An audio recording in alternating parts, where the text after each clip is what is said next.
Suivez comment la France obtient sa recherche et se dit être puissance dans le monde. Suivez la vidéo de M. Emmanuel Macron et quelques analyses de certains journalistes français. Eux, au moins, ils ont reconnu que c'est la France qui a besoin de l'Afrique. Mais quant à M. Emmanuel Macron, lui met les stratégies en place et comment est-ce que la France doit continuer à puiser sur le dos de l'Afrique et puiser ses ressources au sein de l'Afrique et maintenir le cap. Suivez M. Emmanuel Macron jusqu'à la fin de cette vidéo. Stratégie de sécurisation de nos approvisionnements. Nous avons bâti une stratégie sur les minerais rares, les matériaux critiques, les terres rares, qui a été élaborée il y a 2 ans. On est en train de la déployer. Je veux ici insister sur votre mobilisation à tous.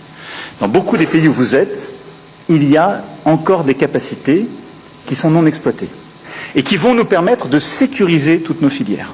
Nous sommes loin d'avoir obtenu le résultat. Et si nous voulons une France plus indépendante et qui réussisse dans les années à venir face à ces grands défis, nous devons sécuriser sur le lithium, sur l'uranium, sur le cobalt, sur énormément, justement, de ces capacités. Et donc, de la Mongolie à beaucoup de pays de l'Amérique du Sud et de l'Afrique, nous avons des stratégies matériaux critiques, minerais rares, à poursuivre. Et vraiment, je compte sur votre mobilisation. Et je demanderai là aussi que les ministres puissent revenir sur cette feuille de route. C'est pas l'Afrique qui a besoin de la France, c'est la France qui a besoin de l'Afrique. En Europe, il n'y a plus grand-chose. Tout se trouve en Afrique, les richesses, surtout les richesses minières, énergétiques. Avec cette importance stratégique pour la France que représente l'Afrique, qui était notre débouché naturel pendant tant d'années. Si la France n'avait pas les colonies africaines, parce que c'est ainsi qu'il faut les appeler, elle serait la 15e puissance économique mondiale. Nous, Français, on n'a pas vu cette espèce de détachement, de désamour ou de désinfluence qu'on avait en Afrique. L'Afrique est aux Africains aujourd'hui. Exactement. Le problème, c'est qu'il n'y aura pas de matière première pour nous. Point barre. Vous dites l'Europe va devenir la nouvelle Afrique. Qu'entendez-vous par là? Il n'y aura pas d'argent, il y aura de grandes problématiques sociales, beaucoup de corruption. Ça rappelle l'Afrique, tout ça. On n'a plus rien, on n'est plus rien. L'Europe sans l'Afrique n'aurait plus rien. C'est l'avenir de l'Europe, l'Afrique. Il y a tout un tas de trucs que vous aurez plus, parce que vous ne pouvez pas l'acheter, quoi. Vous n'avez pas le pouvoir d'achat. L'Afrique est notre avenir.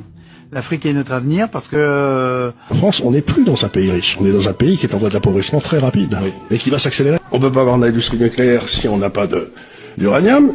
Et on a perdu le Niger. Faut-il quitter la France avant 2030? Chers dames, chers messieurs, recevez nos interminables salutations selon vos différentes positions géographiques et l'heure à laquelle vous allez lire cette vidéo. Prière de vous abonner à cette page, d'activer la cloche de notification pour ne plus rater de nos différentes vidéos.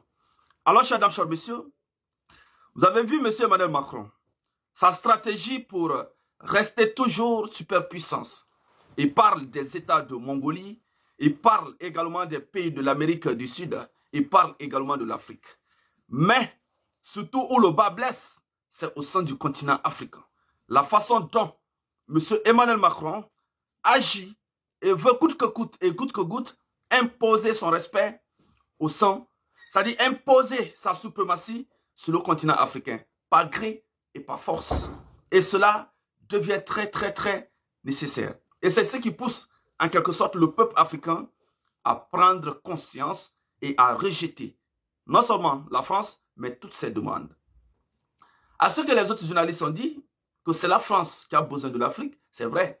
Mais la façon dont la France a besoin de l'Afrique, la façon dont la France vient intimider l'Afrique, la façon dont la France vient puiser dans les ressources, alors des ressources africaines, je pense que c'est cette méthode que le peuple africain décide que ça soit changé.